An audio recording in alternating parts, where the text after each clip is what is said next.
Why am I like this?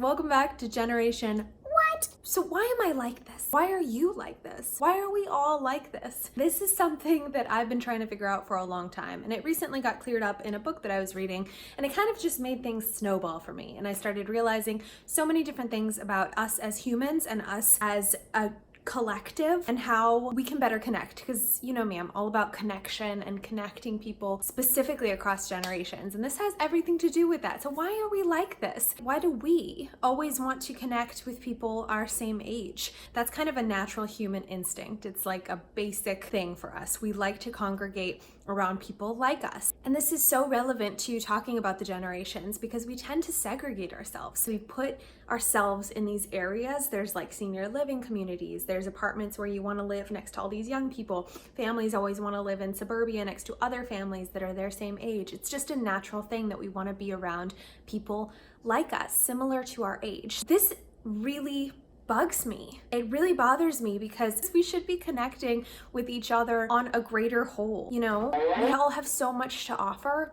And specifically when we're talking about intergenerational connection, there's so much we can learn from one another. For example, if you're a younger generation, maybe stop by the senior center one day, go have a coffee with one of them. Start to learn about their generation because it can really open up our eyes and create a more connected world. And this is something that we have to actively fight as people because it is instinctual to us to congregate around similar age groups, similar generations. We have to fight it and we have to combat it and try to interact across generations. When we're talking about workplace diversity, this is becoming more and more of a hot topic because people are realizing that not only racial diversity, not only gender diversity, but also having this generational, this age diversity is critical for maintaining an innovative, dynamic workplace. And so that's what I'm all about, is creating this world where we're not afraid to go and talk to the 65-year-old CEO who has been with the company for years, but really she might have a lot to teach us. And if you're maybe 20 years old and you feel that segregation, you feel that separation, figure out what you can do to fight it. Get more comfortable talking to people that aren't your age. Same goes for the older folks. If you're seeing younger people, be their mentor. Be open to connecting to them because you have so much that you can teach them,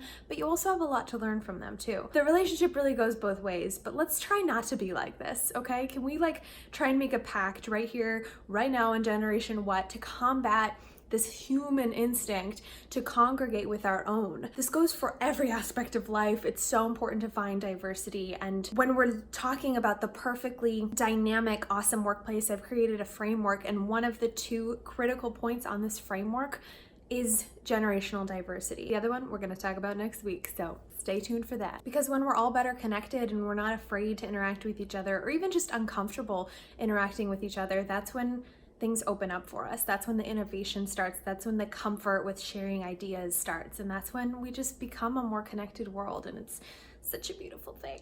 Thanks as always for helping us build a more connected world here on Generation What is out.